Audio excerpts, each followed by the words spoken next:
तो भारतीय जनता पार्टी ने राजस्थान विधानसभा चुनाव में मिशन 2023 फतह करने के लिए रणनीति पर काम शुरू कर दिया है। राष्ट्रीय नेताओं के दौरे के कार्यक्रम तय हो रहे हैं। पार्टी के राष्ट्रीय अध्यक्ष जेपी नड्डा कल और परसों राजस्थान के दौरे पर रहेंगे। कल नड्डा श्रीगंगानगर जिले के सूरतगढ़ में बीकानेर संभाग के बूथ सम्मेलन को संबोधित करेंगे और 11 मई को हनुमानगढ़ जिला कार्यालय का उद्घाटन करेंगे और साथ ही हनुमानगढ़ से अन्य 9 जिला कार्यालयों का वर्चुअली उद्घाटन करेंगे।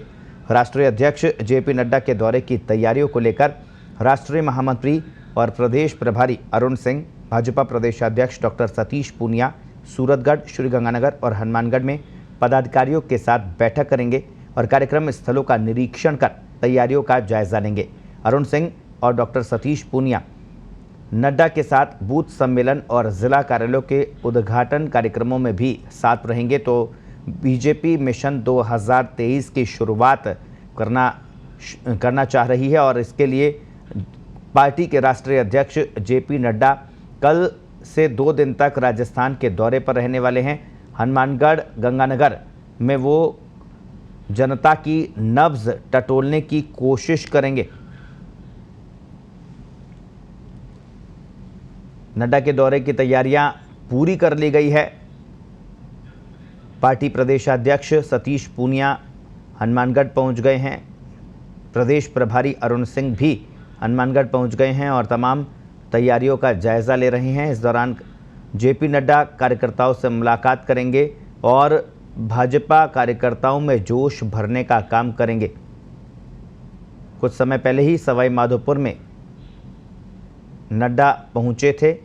तो लगातार अब राजस्थान में भाजपा के बड़े नेताओं के दौरे ये बता रहे हैं कि भाजपा अब चुनावी मोड में आ चुकी है और यही कारण है कि लगातार अब नेताओं के दौरे शुरू हो गए हैं। जेपी नड्डा कल और परसों राजस्थान में रहने वाले हैं।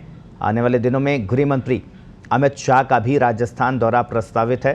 तो लगातार आला नेताओं का दौरा पार्टी कार्यकर्ताओं में जान भरेगा, फूकेगा या नहीं, ये एक बड़ा सवाल है, क्योंकि तमाम जो दिग्गज नेताओं के दौरे उस वक्त हो रहे हैं जब पार्टी में गुटबाजी चरम पर है। वसुंधरा राजे खेमा और सतीश पूनिया खेमा जग जाहिर है, दोनों की अदावत जग जाहिर है। पोस्टर पॉलिटिक्स से लेकर तमाम कार्यक्रमों से वसुंधरा समर्थकों की दूरी ये आलाकमान को सही संदेश नहीं देती है। तो अब ये भी देखना होगा कि किस तरह से गुटबाजी दूर करने में ये कामयाब होते हैं। पूरी खबर पर ज़्यादा जानकारी के लिए जयपुर से हमारे वरिष्ठ सहयोगी राहुल सिंह फोनलाइन पर जुड़े हैं। जी राहुल, कल और परसों 2 दिन तक राजस्थान रहेंगे जेपी नड्डा, क्या कुछ तैयारी है? देखिए, भारतीय जनता पार्टी के राष्ट्रीय अध्यक्ष जेपी नड्डा कल सूरतगढ़ और हनुमानगढ़ के दौरे पर आ रहे हैं। वहाँ पर 2-3 कार्यक्रम है। एक तो सूरतगढ़ में जो बूथ सम्मेलन है उसको संबोधित करेंगे। इसके अलावा हनुमानगढ़ में जिला बीजेपी का जो ऑफिस है उसका उद्घाटन करेंगे और वहीं से जो अन्य कई 7-8 जिलों के अंदर वो जो कार्यालय बने हैं भारतीय जनता पार्टी के, उनका वो वर्चुअल उद्घाटन करेंगे। ये तो इनका औपचारिक कार्यक्रम है। इसके अलावा भारतीय जनता पार्टी क्योंकि चूंकि राजस्थान के अंदर अगले साल विधानसभा के चुनाव होने वाले हैं और 20 और 21 को जयपुर के अंदर राष्ट्रीय पदाधिकारियों की बैठक भी होगी, तो उसकी तैयारियों को लेके भी वो वहाँ पर स्थानीय जो नेता है, चूंकि प्रदेश अध्यक्ष जो है सतीश पूनिया वो भी वहीं मौजूद हैं, प्रदेश प्रभारी है अरुण सिंह वो भी वहीं है। सारा दल सब मिलकर आपस में चर्चा भी करेंगे और 20 से 21 तारीख की जो बैठकें हैं उसको लेके भी डिस्कशन होगा। तो बड़ा महत्वपूर्ण दौरा है जेपी नड्डा का ये, और काफी लंबे समय से पेंडिंग चला आ रहा था ये दौरा, क्योंकि बीच में कोरोना का असर तेज बढ़ गया था। उसके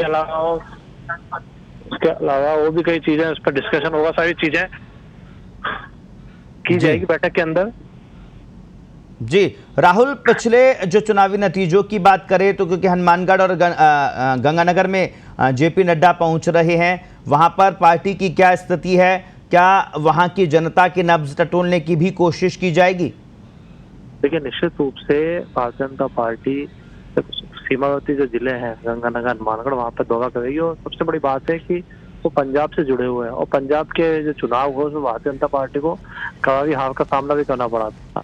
तो ऐसे में निश्चित रूप से ये जो दौरा बड़ा महत्वपूर्ण है, और वहाँ के जो सीमावर्ती जिले हैं वहाँ के जनता की नब्ज भी टटोली जाएगी, और कार्यकर्ताओं को भी संदेश दिया जाएगा कि अभी से चुनाव की तैयारी में लग जाए, ताकि जब 2023 के अंदर चुनाव का समय आ जाए तो उसमें पूरी ताकत के साथ कांग्रेस शासन को वो हटाने के लिए पूरी मजबूती के साथ काम कर सके। तो निश्चित रूप से चूंकि राष्ट्रीय अध्यक्ष है किसी पार्टी के, तो उसके बड़े राजनीतिक मायने भी होते हैं, और क्योंकि पूरी बीजेपी की जो टीम है वो वहाँ लग जाती है। और इसके अलावा 20 और 21 को जयपुर में जब राष्ट्रीय पदाधिकारी की बैठक होगी, वो भी इस मायने में काफी महत्वपूर्ण होगी, लेकिन जब अध्यक्ष आ रहे हैं राष्ट्रीय, तो उसके मायने कुछ अलग ही होते हैं। आखिरी सवाल, क्योंकि राजस्थान में मुख्य विपक्षी दल है भारतीय जनता पार्टी, कांग्रेस सरकार से तो लड़ी रही है, साथ ही साथ अपनों से भी लड़ाई यहां पर जग जाहिर है। वसुंधरा राजे और सतीश पूनिया की अदावत किसी से छिपी नहीं है। गुटबाजी को किस तरह से दूर किया जाए, इस पर भी कोई दिशा निर्देश जेपी नड्डा की तरफ से दिए जाएंगे, कोई सुलह के प्रयास होंगे? देखिए, भारतीय जनता पार्टी के सामने इस समय सबसे बड़ी चुनौती यही है कि राजस्थान भाजपा के जो नेता हैं वो एकजुट होकर चुनाव लड़ सके। 2 बार की जो मुख्यमंत्री रही हैं वसुंधरा राजे, और अभी जो प्रदेश भाजपा के जो अध्यक्ष हैं सतीश पूनिया, उनकी अदावत जग जाहिर हो चुकी है, और सबके अपने अपने गुट भी बने हुए अलग से। अभी आपने देखा कि अलवर के अंदर जो भारतीय जनता पार्टी की रैली हुई थी, ओंकार रैली, उसके अंदर ना तो वसुंधरा राजे थी ना गुलाब चंद कटारिया था, केवल राजेंद्र राठौड़ और सतीश पूनिया थे, और स्थानीय नेता है। तो निश्चित रूप से बीजेपी के लिए सबसे बड़ी चुनौती गुटबाजी को रोकना, और जो जितने भी नेता है भारतीय जनता पार्टी उनमें एकजुटता को लाने की, साथ लाने की मजबूरी भी है, क्योंकि सत्ता परिवर्तन वो चाहती है। ऐसे में बगैर एकजुटता के इस चीज संभव नहीं हो पाएगी। तो निश्चित रूप से सारे नेताओं को संदेश दिया जाएगा कि वो एकजुटता के साथ काम करें, ताकि भीतरघात की संभावना खत्म हो जाए, पार्टी पूरी ताकत के साथ मैदान में उतर सके।